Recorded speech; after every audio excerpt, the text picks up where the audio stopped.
मुंबईला गेले, चॉकलेट खाऊन आले. ते चॉकलेट लपवण्यासाठी माझ्या माग लागले. राजा मी का राजकारणी का ते माझ्या बुडाखाली चॉकलेट बसलेली असतील. अरे सामान्य शेतकऱ्याचं पोर हो मी. खरंच सामान्य काही नाही आपल्याकडे. ऑफिसचं काढलं तुम्ही, एसीचं काढलं, सगळंच काढलं, मग हे ऐका आता. काल मला एका सोपार शेतकरी नेत्याकडून भरपूर मोठी ऑफर आली. ऑफर काय माहितीये, सध्या सोशल मीडियावरती तुम्ही सगळं वातावरण बघताय. ऑफर अशी होती की रविराज साबळेच्या आग्यास तू व्हिडिओ बनव. पैसे देऊन माय व्हिडिओ बनवावं लागले की. जर एवढंच आंदोलन सक्सेसफुल केलं होतं तुम्ही तर प्रत्येक शेतकऱ्याने फ्री मध्ये व्हिडिओ बनवले असते किंवा माय.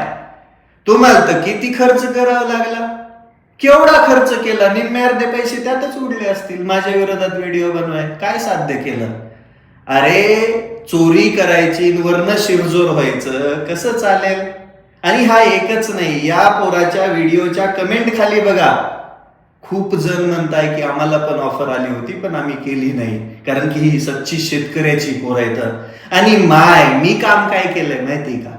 मी सामान्य शेतकऱ्याच्या पोराला लढायला शिकवलंय. सामान्य शेतकऱ्याची पोरं जिथं नोकरी करत होती, दबावात होती ना, त्यांनी ती नोकरी सोडली आणि शेती करायला लागली. त्यातून 4 पैसे स्वाभिमानाने कमवायला लागली. आता हे जे मी एक शेतकरी पेज आहे, हा पोरगा पण अख्खा महाराष्ट्र ओळखतो याला. तो काय म्हणतोय, रविराजची प्रेरणा घेऊन मी पण सुरुवात केली. ही प्रेरणा दिलीये मी लोकांना. मी स्वावलंबी बनायला शिकवलंय शेतकऱ्यांना. मी चॉकलेट फिकलेटच्या नादी नाही लागत. मी फक्त काम करतो आणि ते काम एवढं प्रभावी असतं की हे शेतकऱ्याची लेकरं अगदी स्वाभिमानाने उभा राहायला लागली. अरे या शासनाच्या, या सत्ताधाऱ्यांच्या नरडीवर पाय देऊन आम्ही आमचा हक्क घेऊच ना. पण तुम्ही भिकार चोटासारखं शेतकऱ्यांच्या नावाने पोळी कधीपर्यंत भाजणार आणि खरं बोलणाऱ्याला कधीपर्यंत दाबणार.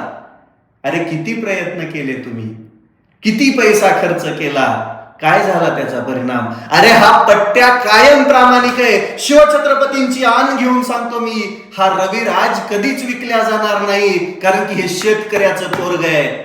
माझ्या बापाने मला प्रामाणिकता शिकवली आहे. माझा बाप जशी पांडुरंगाची सेवा करतो तसं पण मी केलेलं आहे. माझ्या गळ्यामध्ये पण माळच आहे. इमानाशी गद्दारी कधीच होणार नाही. छत्रपतींनी जसं रक्त सांडलं या महाराष्ट्राच्या भूमीमध्ये स्वराज्य निर्माण करण्यासाठी, तसंच आम्ही शेतकऱ्यांचं राज्य आणण्यासाठी हिंडतोय, लढतोय आणि आम्ही ते कायम करणार.